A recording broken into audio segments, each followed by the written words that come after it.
You build wealth through concentration and you preserve wealth through diversification. I had this scenario where I invested $100,000 in Tesla 10 years ago. And if you know anything about what's happened to Tesla stock, it's gone to the moon and it turned into over $1.5 million for me. Along with my dad passing away and needing to manage the money that my dad left my mom, I now all of a sudden had this huge amount of capital where it was like, it's way too risky for me to have it all sitting in this one asset that's super volatile. Okay, what's the next thing that I need to focus on? The skill is the wealthy people that have a lot of money, what they're doing is they're focused on finding the best fund managers in whatever asset class or strategy that they believe in.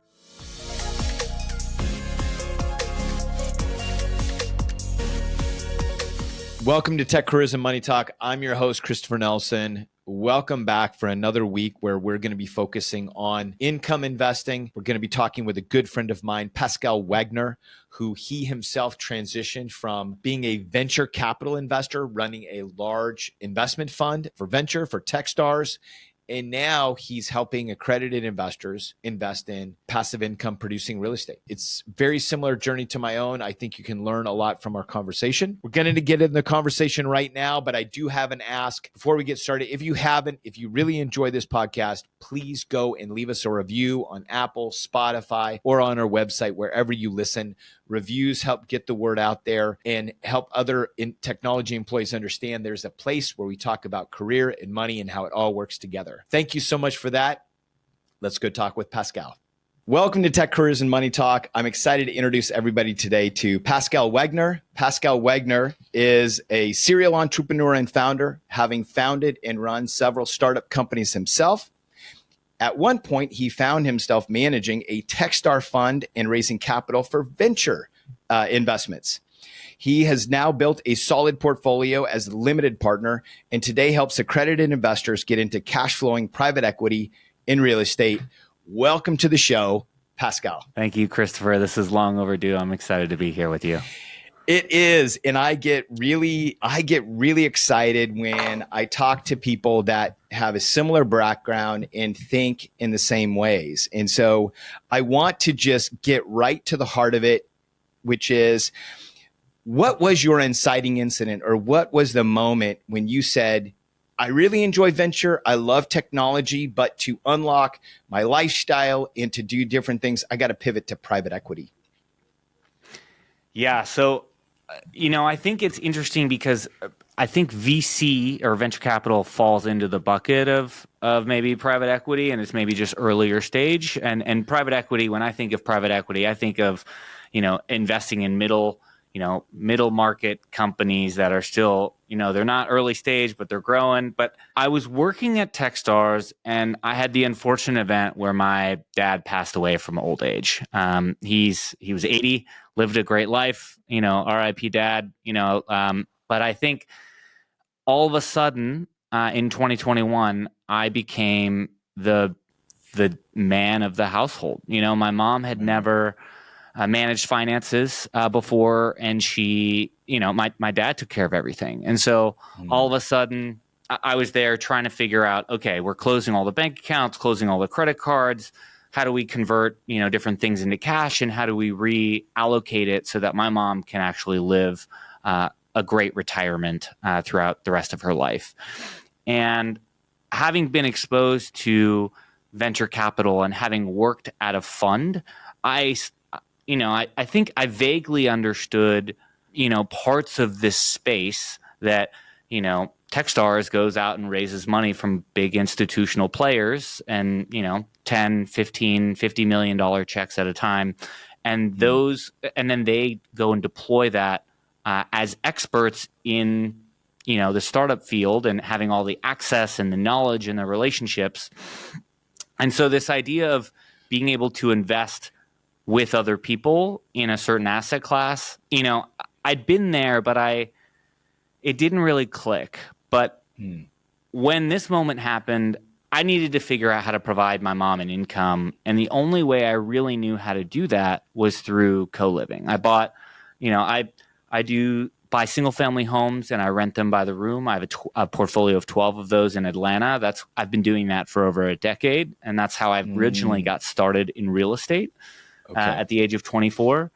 And now, I had to figure out, how do I not pull my hair out and diversify the money across a bunch of different things? And so I was in GoBundance and a men's mastermind group where all these people talk about as having multiple streams of income, and you hear about syndications and funds. And so that's when, I surrounded myself with people that were already making money and investing in these things to learn how to do it appropriately. Got it. And so reading that back, there was this family event. You realized that you needed income.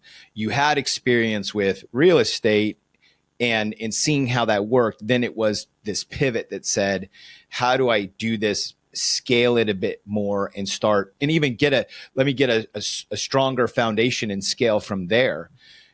Because at some point, you also realized that you wanted to do more on the limited partner side than you did on the general partner side. And this is an important topic for people to understand, because there is a lot of noise out there that says, come take my education, learn how to become a general partner, and you'll become financially independent. When you and I both know, running different real estate businesses, you can quickly find yourself into not even just a full-time job, but something that dominates your life.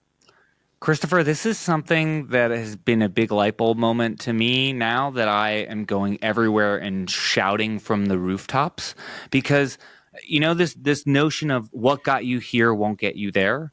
When you're younger and you're not an accredited investor and you don't have that much money, the way people, all you hear is like, get into real estate, buy a home, rent it out, cash flow. And you think that the only way to really get into these assets is that you have to go out and do it yourself.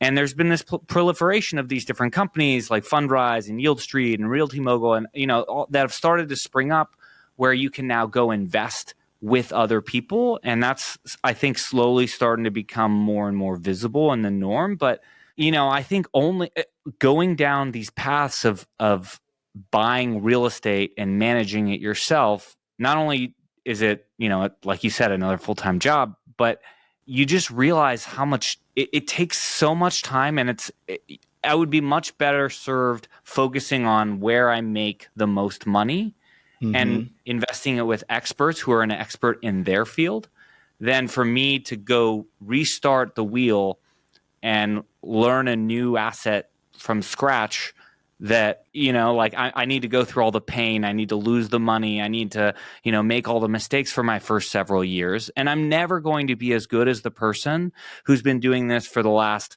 20 years, who's had all the mistakes, who's, had all of the issues come up and would be way better at deploying my money than me. And then all I need to do is collect a tax form at the end of the year. And you nailed it, because what happens, and this is what I see too, and this is what people need to understand. This is how I like to break it down, Pascal, is when you're young, right? There's three ways. Let's just talk about it right now.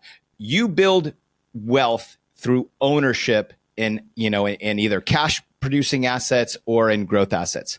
That's it. That's really how you build wealth and scale, right? We all got this, or the people who read Robert Kiyosaki, Rich Dad, Poor Dad. You can get you can get those assets three ways. You can build it, which is what you're talking about. When you're younger, you have more time, so you can go and you can work and you can hustle and you can build that equity because you have more time.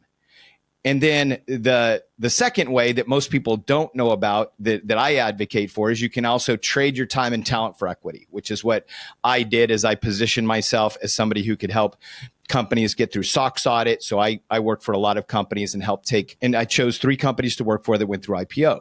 That's how I got a lot of my equity. But then once you have more money than time, then you have to learn to buy equity. And this is where you transitioned, I transitioned, where now my main focus is not how do I get more GP opportunities, but how do I actually find better limited partner opportunities where, to your point, I'm spending my time up front. I'm vetting the operators. I'm vetting the business plan, I'm investigating the asset class, making sure I understand it, and I'm deploying capital, and I get the result of their hard work. You've nailed it, right? So once you start accumulating some sort of wealth, whether it's $500,000 or, you become accredited and you finally have the opportunities now, you can't become an expert in everything, right? And you can't, you build wealth through what is it? It's, you build wealth through concentration, and you preserve wealth through diversification. And at some point, your net worth grows to a point. I had this scenario where I invested $100,000 in Tesla 10 years ago. And if you know anything about what's happened to Tesla stock, it's gone to the moon, and it turned into over $1.5 million for me. And along with my dad passing away and needing to manage the money that my dad left my mom, I now all of a sudden had this huge amount of capital where it was like, it's way too risky for me to have it all sitting in this one asset that's super volatile. And so, okay, what's the next thing that I need to focus on? The skill is the wealthy people that have a lot of money. What they're doing is they're focused on finding the best fund managers in whatever asset class or strategy that they believe in. So to me, at least the way I look at the world right now is okay, over the next 10 years, where do I want to be invested? Do I think oil and gas is going to, still be popping? Do I think, multifamily real estate is going to be one of the best asset classes to be in? I think figuring out where do I want to be and right. Learning just generally about these asset classes, and then figuring out which fund manager do I want to invest in to get the benefits of that asset class. That's what the wealthy people do. And once you get, it's a new skill. You need to learn that skill. You do need to learn that skill, and it's really, understanding macroeconomics. And one of the things that you teased out, there's a couple things that I want to bring onto the table for conversation, is they're studying the ultra wealthy. And I actually move that needle up at the ultra wealthy. And one of the things that I talk a lot about and advocate people to do is I go and I'm not a member of Tiger 21, but I study everything they do. I read their newsletters. I look at their asset allocation report. And when you look at their asset allocation report, you're going to find they're probably around 24% in traditional equities. They're going to have another 25% in private equity. Those could be private equity funds, direct ownership of business. And they're going to have 25% in real estate. And then the rest is sort of going to be in other. Some are very low risk, some are very high risk.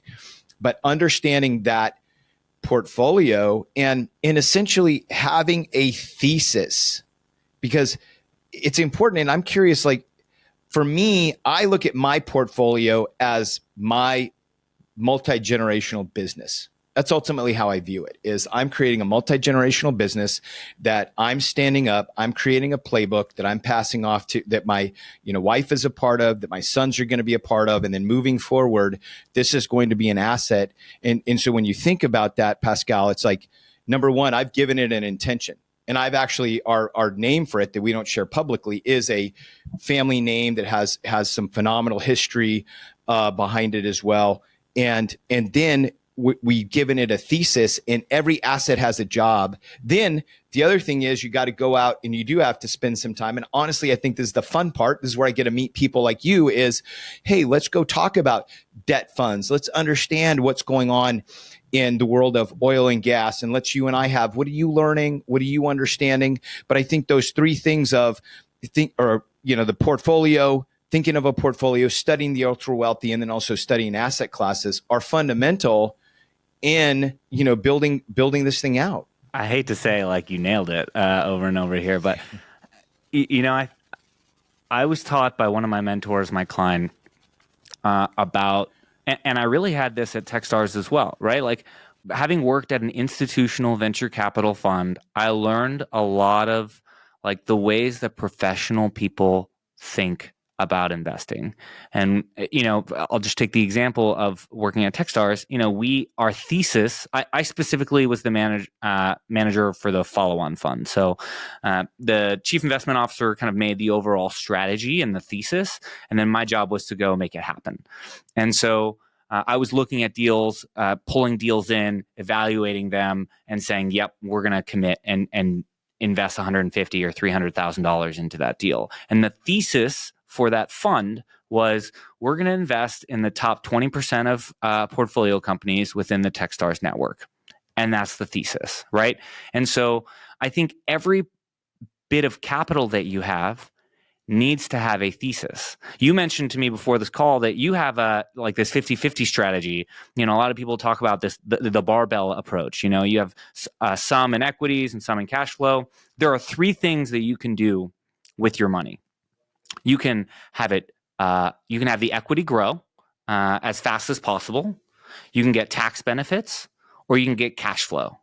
And with every investment, you either get one or a mixture of all three. So as an example, with real estate, you get appreciation from the property, you get cash flow from the rent, and you get the tax benefits, right? But if you invest in crypto, for example, it's only equity growth. For simple terms. Yeah. Yes. And so every dollar that I have, I am also thinking, what is my overall goal? For me, my goal has been, I'm putting all of my money into cash flowing investments until I've reached my nut, until I've reached $250,000 in passive income for me. And then everything after that, I'm putting into equity growth. And I'm doing kind of like an 80-20. So I mostly invest in cash flowing things. And then the other part I have in super risky, I've got over $800,000 in crypto. And that's a super long-term risky investment. And then I have, the other part is the cash flow allows me to live this lifestyle where I can focus on building my next business. And so figuring out what is it that you want out of your money. A lot of people just see a deal come across their desk and then they get FOMO and then they may invest with it. They didn't even really think about what am I trying to make this money do for me? A lot of people say, hey, I want a lot of passive income. And here they are with $500,000 in the stock market, and they're trying to do this side hustle and get passive income so they can leave their job. It's not very clear. It's not a clear plan of what are they trying to do? What are they trying to get out of their money? Well, and you have just, this is, and I haven't had a chance to talk with somebody like this in a while, where you have just created, that is the key argument of why you need to have a thesis for your portfolio before you go invest. And it's also important to understand, I see, so much marketing out there. And I know for us, because we are, in a lot of real estate and other cash flowing investments, you see deal after deal come across your desk. But my filter is my portfolio thesis and where I have capital to allocate. If it doesn't fit that filter, then okay, keep moving on to the next one. And I may look at something and I may have a conversation and say, well, next time I have capital to deploy in that particular sector of my portfolio, I want to have a conversation with that person. And ultimately my journey started the same way too, where I realized that if I could take the tech equity that I created through these IPOs and I could convert it into replacing my paycheck, then you're right. I can now live the life I want. And I want to live from a vocation perspective, I want to work a portfolio lifestyle. I want to be a creator. I want to have my fingers in real estate. I want to create a media and education business, just because those are the things that bring me joy. And with a good portfolio, you can do that, right? Yeah. At the beginning, you mentioned your 50-50 strategy. Dive more into that. Well, so the 50-50 strategy, and I did a whole podcast episode and wrote this up, but I want to I want to get your insight into this too, is I see it as, I want to have a portfolio that's 50% growth, 50% income. And then on both sides of those growth and income, I have a quadrant that's low risk and I have a quadrant that's high risk. And It's a variant of the 60-40, and I moved it to 50-50. Just arguably, it's just easier to manage. But it also, I think it works very well because for me, if I need more cash flow, I know, okay, I'm probably going to go into the medium to high risk category, and I'm going to be looking to deploy things that can give me more cash flow now.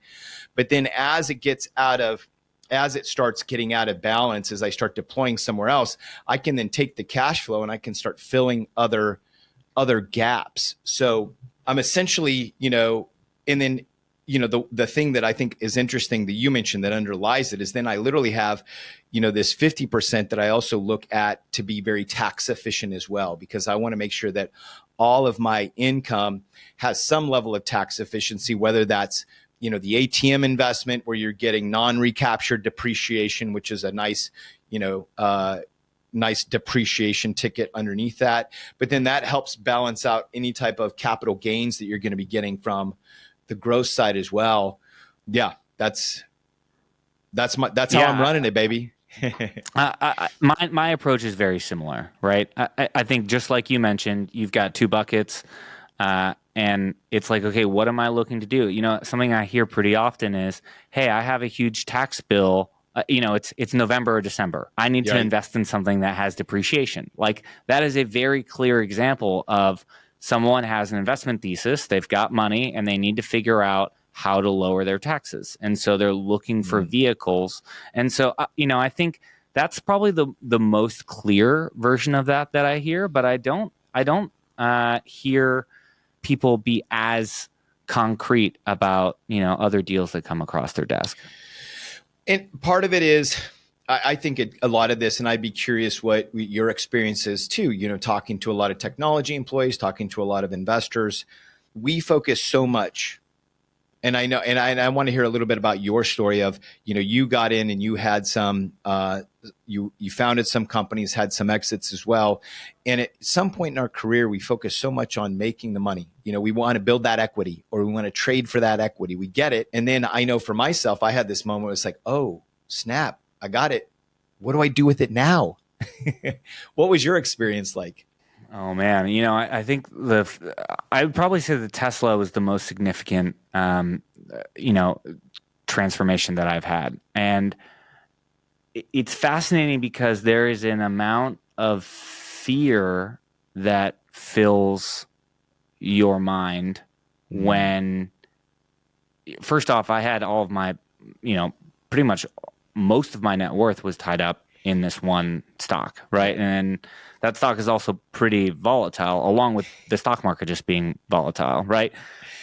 And, I think it's crazy to see your account go up and down by $150,000, and that's like maybe 5 or 10% of your net worth. That's, and you see how much it's gone up and you're like, I don't know if this is sustainable. So I think it's interesting because I had an investor conversation last week where someone on the call was basically talking about, hey, I just want to, I don't know how to do this, but like I also don't really want to put in the work to learn.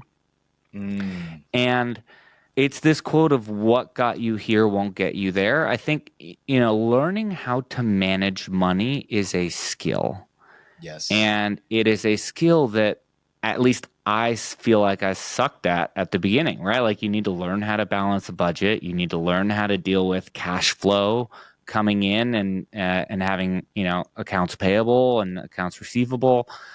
And a lot of what I've really subscribed to this mindset of trying to say no to more and more opportunities and to focus my time and rein in my time. But that is one of those skills that I think is just a requirement as you grow up and as you become wealthier. That as much as you don't want to take on something new or it's scary. I mean, like if you don't manage your money right, you could lose all your money. Most people who win the lottery, they don't have it within 5 years. And it's because they don't have the skills built up yet. And so I think that was one of the biggest transformations is just how do I surround myself with people that are investing in things that don't take up my time, and the default way you could say is the stock market, but having made a bunch of money in the stock market and also being in real estate, I have an affinity towards real estate. It's something I know. It's something I understand really well. And learning the skill of allocating capital, I think, is just, there's no way around reaching the next level of wealth without developing that skill. Wow, that was a really nice segment.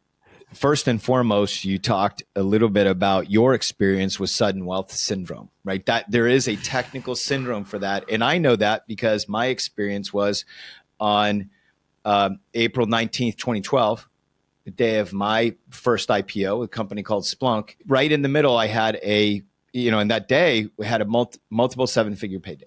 Like that. It happened literally like that. So then there was this euphoria. There was this party. And then I got home that night and I asked my wife, or I showed my wife. What I did is I spun around, I showed her the Schwab account and go, what? We made it. What's up? Was flexing, thought it was so cool. She's pregnant at the time. And she says, when can we buy the house? Like, when can we get some of that money and buy the house? And I said, hey, go back to sleep. And I went back in the next room and I went to the living room and I just sat down and I literally broke down. I cried. Like, I had this weight fall over me that said, I don't want to be the idiot that loses this. I have no idea. Like, I knew we were in a 6-month lockout, but what do you do next? I had no idea. Like, I'd literally worked up until that point in my life to get to that moment. And I didn't know, I knew, and so this is where I want to make sure, like, yes, I do have a good understanding of finance and how finance work. I've been doing a lot of stock investing at that point. So I knew, but I didn't feel comfortable to make the moves at that next level.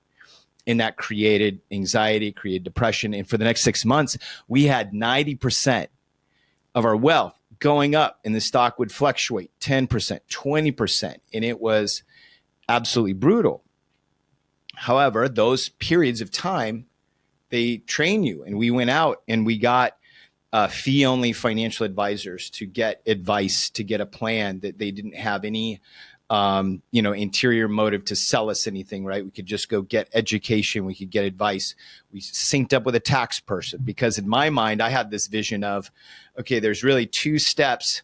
There's first and foremost is how do I most effectively get this equity to cash? And in my mind, I just envision that cash suitcase. I want to get it from here to cash, paying the least amount of taxes. Then I can sit on the cash and then I can figure out, okay, how do I want to invest it? And I want to make sure that I'm doing each move because I think there also is, and I'd be curious if you felt like sometimes when you do have this large payday at the beginning anyway, I have this feeling like I got to make moves on the street. Like I got to get this money working. And when in reality, it's like, no, slow down, take each step at a time to predict the outcome. And so I wanted to share that out of what you said. The other thing that I think is so important for people to understand is that money management is a skill. And if you enjoy it and you're listening to this podcast, like you're in the right place because I absolutely love it.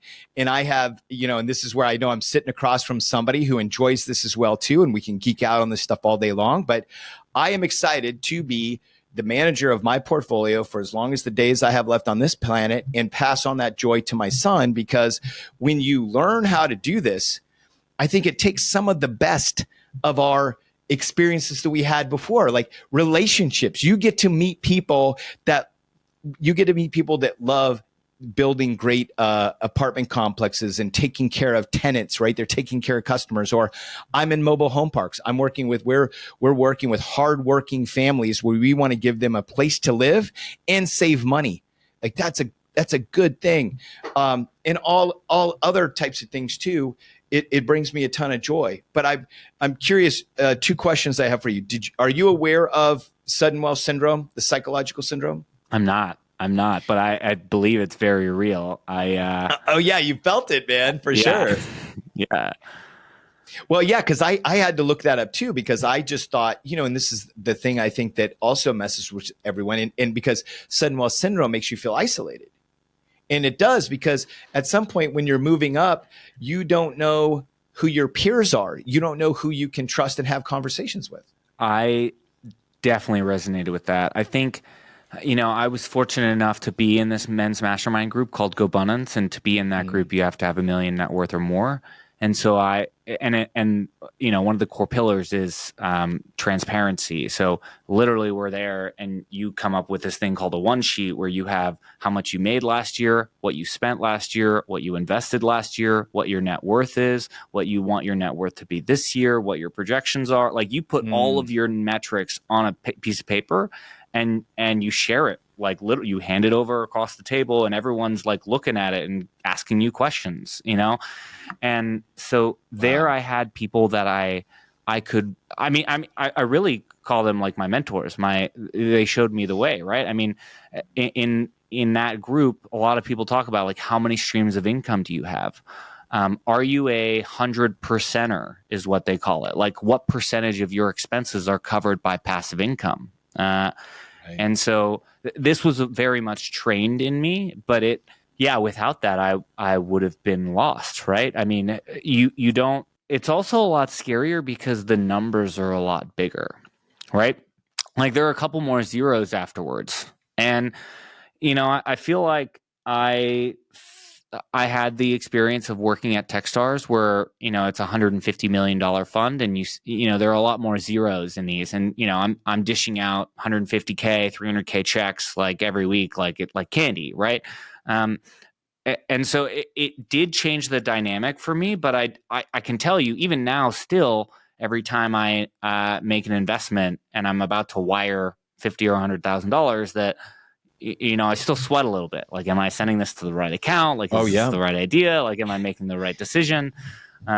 So I think there are a lot of things that go along with this sudden wealth syndrome. There are. And the one thing that you teased out that I think is so important is that when you have either education or you have a peer group, it can reduce those symptoms and the things that you actually feel, because you can actually, somewhere where you can go get feedback, you can get advice, and you can get understanding. And sometimes just having somebody understand what you're going through and empathize can relieve a lot of pressure. Well, I think that's like one of the skills that I really leaned into is anything that I'm trying to do, go find someone who's already done it and don't try and reinvent the wheel. Just do what they do, or learn from their mistakes. When you hire an employee, I mean, I guess it depends on the type of employee you're hiring, but if you're hiring for an executive level position, you're looking for someone who's already done XYZ thing at multiple other companies and have seen, great results, and you're hiring them to come into your organization to produce the same type of result, right? When I'm investing, I want to invest in an operator who's already done XYZ for the last 10 years and has a great track record of doing that. Like, I'm not going to go reinvent the wheel. When I was trying to learn how to invest, where to invest, I went to the people who had a ton of money in different funds and syndications, asking them, what did they learn? Who are their favorite operators? Why do they like them? What do they look out for? It's you need a mentor. Otherwise you will fail. Right. You need a mentor, you need a community, you need somewhere, because I always say that you need to go find the astronauts, not the astronomers, right? Because it is important to understand that out there, especially now in this world, there's going to be people that position themselves as operators where they really are leveraging somebody else's expertise. And go find the astronaut. Go find the person who's been there, who's done that, who has that healthy scar tissue, and also aligns with your principles. And I say this because, in these world of assets that we look at, let's take multifamily, for example, there are operators that are doing core and core plus assets, meaning that they're buying newer buildings that don't need a lot of rehab, and they're being very picky with their deals because they want to find something that's going to cash flow for a long period of time. That, for example, is something that aligns with, a nice conservative cash flowing portion of my portfolio, very tax efficient, getting some good cash flow, conservatively underwritten long-term debt. There's also people that are doing value add, which is almost a scaled fix and flip, that may be getting less cash flow, maybe have more risk in the operations. There's also people that are doing ground up build that are going to, again, be more of that equity side of your portfolio, and they're going to be long-term growth. You need to decide which operators align with your thesis of your portfolio, and then go and get to know them, and then ask who their friends are, ask who they work with, because that's what's going to allow you to truly start expanding the full reach of your deal flow in your portfolio. Yeah, I think you nailed it. I think a lot of what I talk about is mastering the skill set of deal flow. Because if you have deal flow, like if you only have a couple different people that like if you only know two different multifamily operators, like let's say you've decided like, okay, I'm looking for something that has some cash flow. I don't need that much right now. But it needs to spit off cash flow in the next 2 or 3 years. I'm okay doing getting into an apartment building where they need to renovate it a little bit. And you may know like one or two. And so you really just box yourself into investing of like, okay, these are the only opportunities that I have, rather than saying, okay, this is what I'm looking for. I'm looking for something that will give me cash flow in a couple of years, and I want to build up some equity in it. Like, who are all the different players? Let me make a list of 50 of them, and then figure out which ones I like. I mean, there are a lot of douchebags, that I think a lot of investing is figuring out who you want to invest with, because you're in these partnerships for 5 to 10 years, oftentimes, right? And so finding people that you align with, I actually have this thought process. It's like, I would feel comfortable, presenting that manager to anyone I know. I feel proud to introduce them. And if I don't, why do I that's the wrong place to be putting my money.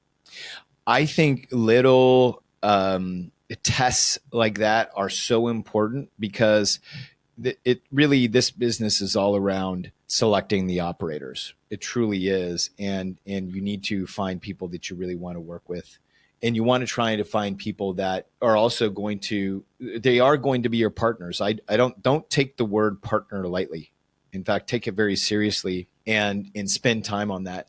I also think people do get myopic. I heard, recently there's been a lot of conversations around some of these larger multifamily failures, especially in Houston.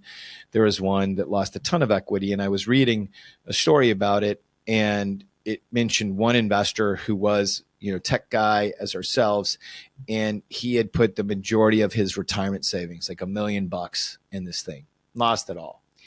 And it goes back to what you said earlier, concentration when you build the equity, that's understandable. But diversification of operators, of asset classes, of geographies is very, very important. And don't sleep on that. Yeah, I have a rule, or let's say I'm not there right now. I have the most I have is 8% of my net worth with an operator.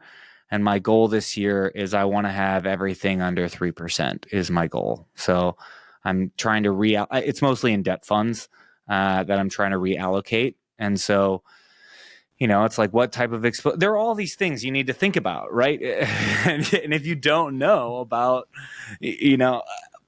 money management or allocation, you need to be listening to a lot of these. I'm constantly listening to these podcasts and understanding how do different people think about it. And, this 3% rule is like a tip I picked up somewhere. And I was like, that makes a lot of sense. I'm going to put that in my tool belt. And I think it's about collecting a lot of these little nuggets and for you to decide what aligns with you. Investing is so personal, do you want to invest in green stuff? Do you want to be super concentrated? Are you, do you have a huge amount of cash coming in each month? And so, maybe if you're an attorney or you're, I don't know, service-based kind of professional, then you might be comfortable taking more of those risks. There is no one size fits all But I've definitely, I mean, I've heard that so often. I've heard that with, there's this character called Matt Onofrio who has taken a bunch of people's money that, they took their entire savings and put them in there. And when you come across these deals, they do, if, they can sound really lucrative. And, I think the thing that I do to try and prevent things like that happening to me is I have a small circle of people that also do these types of investments. And any deal that I'm looking at, I say I will write down why I like it and why I don't, and then I'll share it with them and then get their perspectives. Right, like the more perspectives you can get on a deal. Oh, hey, this looks, their rent assumptions look insane. They're saying 5% for the next 5 years. Is some of the underwriting you would see in 2021 before the market tanked, and it's like that's normal rent assumption is 3%. Like I want someone who's projecting 2%, even though inflation's going up. Because that's not going to last forever. Or these are all just tidbits I would hear from other people, and it's like, okay, that makes sense. Like I'm picking up what you're putting down. Well, let's jam on that for a second. Like I love this thread that you're going down right here, because I think that's incredible value. Is I want to let's go back and forth right now on what are some things that I'm not going to invest in, you're not going to invest in, from the look and the feel. So for example, I am not going to invest in a blind fund. A blind fund is where somebody says, I'm collecting, $50 million, and then I'm going to deploy it in X asset. I'm not going to do that. That's too high risk for me, even if the operators have a phenomenal pedigree. That is not something that I like, because I want to be able to see the asset, underwrite the asset myself, and look at it, especially from a real estate perspective. What's one for you, Pascal? Interesting. That's it's fascinating because I come from the venture capital world where that's the default way. You collect money and then they need to go out and find companies to invest in. I want to jam on that for a second. I think go. Yeah, if you want to. There's something that it's not necessarily a rule that I don't do, but when I came across the ATM investment that I think we're both in, what I thought was really fascinating at the time that I invested was that it was an existing portfolio that I could buy into. Right. And so to me, that lowered the risk of investing in something like that. So, I haven't made that note, but I'm gonna noodle on that one. That's a good one. Because especially especially on the real estate side, I think there's more risk. I do know people, and my preference is on the VC side. I love doing seed investing. Like that's really where my heart is. If I'm going to go high risk, high reward, I have some investments right now. I know the founders. I check in on them. We jam together. I try and add value to them, but we spoke about this a little bit earlier, where there's conservative parts of my portfolio. So I'm in index funds, right? So you could argue, okay, well, that's a blind fund, right? I'm betting a market, right? I'm investing in a market, right? Not the actual thing itself. But when I think about my higher risk side, I love direct investments, and I love understanding more of what's going into there and what I'm actually underwriting, because then I can, I just think I'm going to make better decisions, because sometimes, I'm not a blind fund guy. Yeah, no, I hear that. I think there's a nuance here, which is I have different rules for different pockets of money.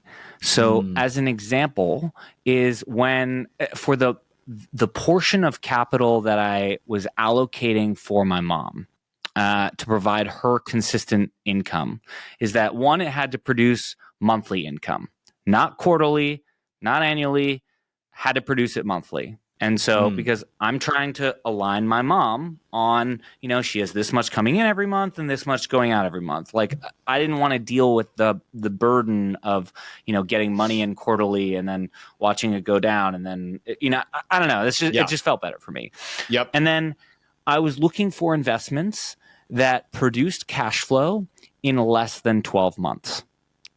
To me, Yeah. that was kind of like a, the longer that you wait to produce cash flow or that you expect to receive cash flow, I believe the riskier it is to me. Yes. Yes.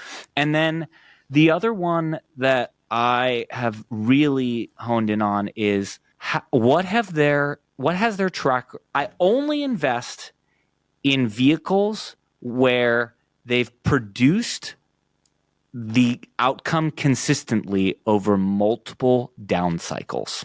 So, good. if you look at, what happened during COVID, in March of, was it 2020 or 20, I don't know, whatever COVID 2020, happened.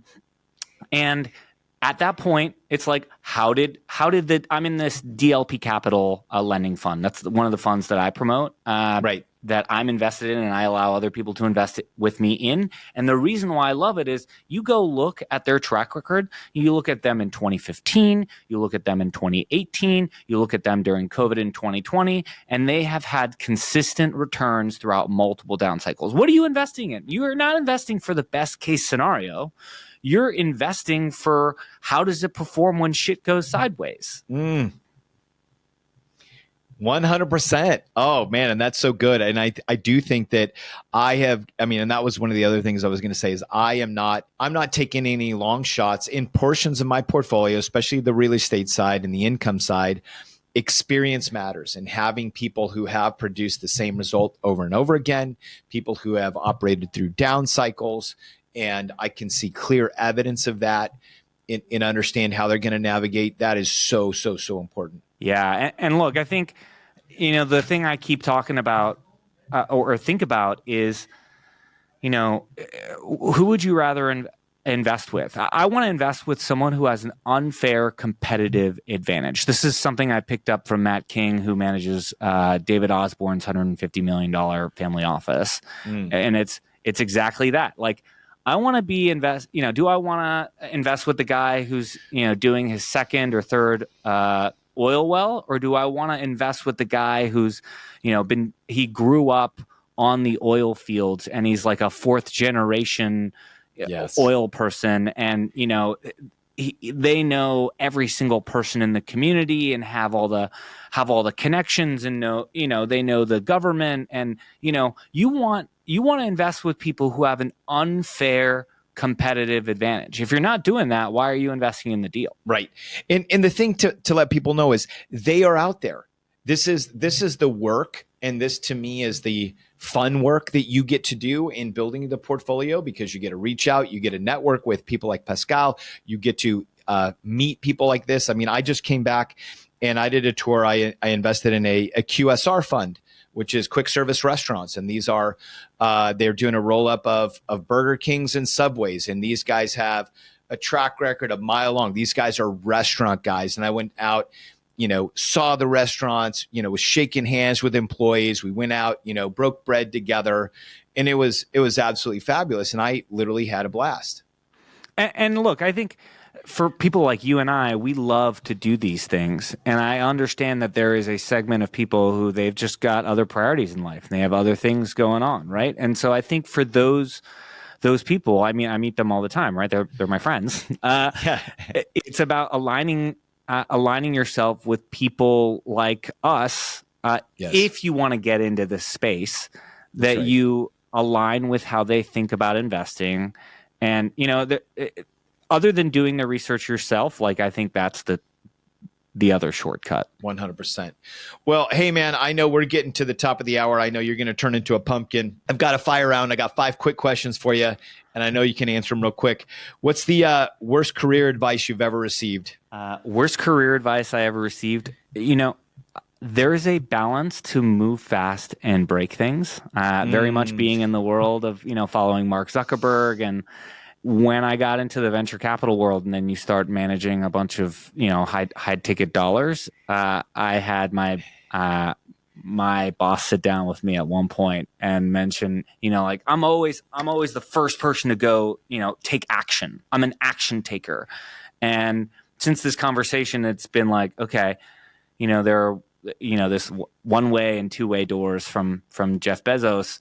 you know, is this a way that you can return back from or not? And like, let's think strategically before we sink all this effort in. Is this the right direction? That's good. How do you keep learning? Talking to people who've done better than me in what I'm trying to get better at. Right now I'm trying to get better at sales. So I'm listening to some Grant Cardone sales training. I listen to a lot of podcasts on investing, on different asset classes, how high net worth people think about investing. I mean, it's the assortment: books, podcasts, trainings, courses, masterminds. Yep, the new stuff. What do you do to recharge?